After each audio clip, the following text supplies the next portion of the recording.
ఒక మంచి కేంద్ర ప్రభుత్వ ఆఫీసర్ ఉద్యోగం కోసం ఎదురుచూస్తున్నారా? అయితే మీకోసమే ఒక సూపర్ అప్డేట్ వచ్చింది.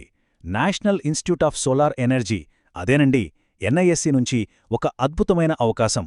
దీని పూర్తి వివరాలేంటో ఇప్పుడు చూసేద్దాం. అసలు ఈ జాబ్లో అందర్నీ అట్రాక్ట్ చేసే విషయమేంటో తెలుసా? జీతం. అవును, సెలెక్ట్ అయితే చాలు, అన్ని అలవెన్సులు కలుపుకుని నెలకి దాదాపుగా 80,000 రూపాయలొస్తుంది. అంటే కెరీర్ స్టార్టింగ్కే ఒక మంచి ఫైనాన్షియల్ బేస్ పడుతుంది కదా. ఇంతకీ ఈ ఎగ్జిక్యూటివ్ అసిస్టెంట్ పోస్ట్ ఏంటి?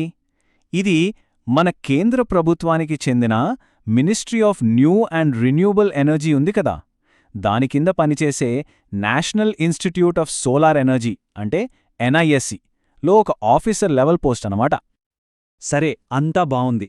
మరి ఈ జాబ్కి ఎవరు అప్లై చేయొచ్చు? దీనికి కావలసిన క్వాలిఫికేషన్స్ ఏంటో ఇప్పుడు చూద్దాం. అప్పుడు ఈ అవకాశం మనకు సెట్ అవుతుందో లేదో ఒక ఐడియా వచ్చేస్తుంది. ఎడ్యుకేషనల్ క్వాలిఫికేషన్స్ విషయానికొస్తే ఇంజనీరింగ్లో డిప్లొమా చేసినవాళ్లు, లేదా సైన్స్లో బ్యాచిలర్ డిగ్రీ ఉన్నవాళ్లు, ఇంకా బీటెక్, బీఎస్సీ లాంటి ఇంజనీరింగ్ డిగ్రీలు పూర్తి చేసినవాళ్లు కూడా అప్లై చేసుకోవచ్చు. వీటితో పాటు బేసిక్ కంప్యూటర్ నాలెడ్జ్ ఖచ్చితంగా ఉండాలి. ఇక ఇది సెంట్రల్ గవర్నమెంట్ జాబ్ కాబట్టి ఖచ్చితంగా ఇండియన్ సిటిజన్ అయ్యుండాలి. ఇది బేసిక్ రూల్ కదా. ఏజ్ లిమిట్ గురించి చూస్తే జనవరి 4, 2026 నాటికి ఏజ్ని లెక్కిస్తారు. జనరల్ లేదా ఈడబ్ల్యూఎస్ కేటగిరీ వాళ్లకు మ్యాక్సిమం 35 ఇయర్స్ ఉండాలి. అదే ఓబీసీ అభ్యర్థులకైతే 38 ఇయర్స్ వరకు, ఎస్సీ ఎస్టీ వాళ్ళకైతే 40 ఇయర్స్ వరకు అవకాశముంది. ఓకే, క్వాలిఫికేషన్స్ అన్నీ చూసాం. ఇప్పుడు చాలా ముఖ్యమైన విషయం, సెలక్షన్ ప్రాసెస్ ఎలా ఉంటుంది? దీన్ని కొంచెం డీటెయిల్డ్గా తెలుసుకుందాం.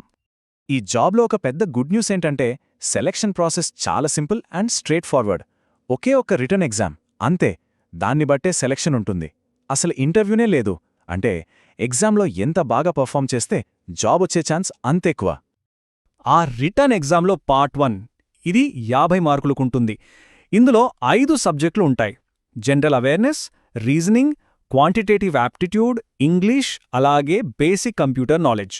ప్రతి సబ్జెక్ట్ నుంచి 10 ప్రశ్నలు వస్తాయి. సో అన్నీ ఈక్వల్ వెయిటేజ్ అన్నమాట. ఇక పార్ట్ 2 ఇది మొత్తం టెక్నికల్ సబ్జెక్ట్. దీనికి ఏకంగా 150 మార్కులు కేటాయించారు. ఇందులో renewable energy basics, solar PV, ఇంకా సోలార్ థర్మల్, ఈ 3 కోర్ సబ్జెక్ట్స్ మీద ప్రశ్నలుంటాయి. సో ఈ పార్ట్ చాలా ఇంపార్టెంట్. అయితే ఒక ముఖ్యమైన విషయం, ఎగ్జామ్ రాసేటప్పుడు చాలా జాగ్రత్తగా ఉండాలి. ఎందుకంటే నెగటివ్ మార్కింగ్ ఉంది. ప్రతి తప్పు సమాధానానికి 0.25 మార్కులు కట్ అవుతాయి. సో తెలియని వాటికి ఆన్సర్ చేసే ముందు 1-2 సార్లు ఆలోచించాలి. ఇలాంటి ముఖ్యమైన జాబ్ అప్డేట్స్ ఇంకా ఇతర వివరాల కోసం ఈ ఛానల్ను తప్పకుండా ఫాలో అవ్వండి. అప్పుడే మీకు ఇలాంటి జెన్యూన్ ఇన్ఫర్మేషన్ టైంకి అందుతుంది. రైట్, ఇక ఈ జాబ్కి ఎలా అప్లై చేయాలి, ఇంపార్టెంట్ డేట్స్, ఫీజు వివరాలు ఏంటో ఇప్పుడు చూసేద్దాం. డేట్స్ జాగ్రత్తగా నోట్ చేసుకోండి. ఆన్లైన్ అప్లికేషన్స్ డిసెంబర్ 6, 2025న స్టార్ట్ అవుతాయి. అప్లై చేయడానికి లాస్ట్ డేట్ వచ్చేసి జనవరి 4, 2026. సో ఈ టైంలోపు అప్లై చేసేయాలి, అస్సలు మర్చిపోవద్దు. అప్లికేషన్ ఫీజు విషయానికొస్తే జనరల్ ఇంకా ఓబీసీ కేటగిరీకి చెందిన మేల్ క్యాండిడేట్స్ 1000 రూపాయలు చెల్లించాలి. అయితే ఇక్కడ ఒక మంచి విషయమేంటంటే ఎస్సీ, ఎస్టీ, దివ్యాంగులు, అలాగే మహిళా అభ్యర్థులందరికీ ఫీజు లేదు. అవును, వాళ్లకు ఫీజు నుండి పూర్తి మినహాయింపు ఇచ్చారు. ఈ జాబ్కి అప్లై చేయడానికి కావాల్సిన అఫీషియల్ లింక్ కింద డిస్క్రిప్షన్లో ఇచ్చాం. ఇంట్రెస్ట్ ఉన్నవాళ్ళు ఆ లింక్ క్లిక్ చేసి డైరెక్ట్గా అప్లై చేసుకోవచ్చు. సరే, ఇప్పుడు చివరిగా ఒక ముఖ్యమైన పాయింట్కి వద్దాం. చాలామంది మనసులో ఉండే ఒకే ఒక ప్రశ్న, అదే వేకెన్సీస్ ఎన్నున్నాయి అనేది. ఈ నోటిఫికేషన్లో వాళ్లు ప్రకటించిన మొత్తం పోస్టుల సంఖ్య 5. అవును, మీరు విన్నది కరెక్టే, కేవలం 5 పోస్టులు మాత్రమే ఉన్నాయి. ఈ నంబర్ చూడగానే చాలామందికి వచ్చే డౌట్ ఇదే, అయ్యో కేవలం 5 పోస్టులకేనా, దీనికి అప్లై చేసి వేస్టేమో అని. ఇది చాలా సహజంగా వచ్చే ఆలోచనే. అయితే దీన్ని మనం ఇంకోలా ఆలోచిద్దాం. పోస్టులు తక్కువగా ఉన్నాయని చాలామంది అప్లై చేయకుండా ఆగిపోతారు. అంటే ఆటోమేటిక్గా కాంపిటీషన్ తగ్గుతుంది కదా. మనకు కావాల్సింది ఒక పోస్ట్ మాత్రమే.